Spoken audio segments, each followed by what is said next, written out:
আমার এই কবুতরটা, এই মাদি যেটা দেখতেছেন, এটা প্রায় 10-12 দিন দিল কবুতরগুলো।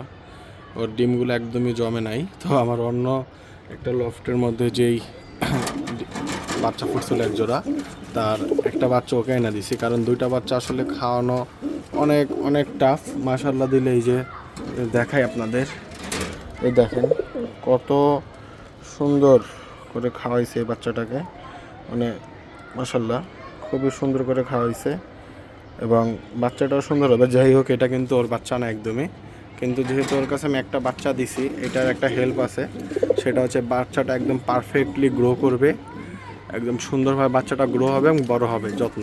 কারণ ওর এই একটা বাচ্চাকে খাওয়াবে আর অপোজিটে যে আরেকটা আছে ওইটাও একটা বাচ্চাটাকে খাওয়াবে, যার কারণে বাচ্চাটা একদম হেলদি হবে। তো যাই হোক, সবাই দোয়া করবেন। একটু ছোটো ছোটো আপডেট আল্লাহ দিলে আসলে এখন কবুতরের এখানে একটু বাচ্চা কাচ্চা ফুটতিছে মাশাল্লাহ। সবাই দোয়া করবেন আমার জন্য এবং ভালো থাকবেন। আসসালামু আলাইকুম।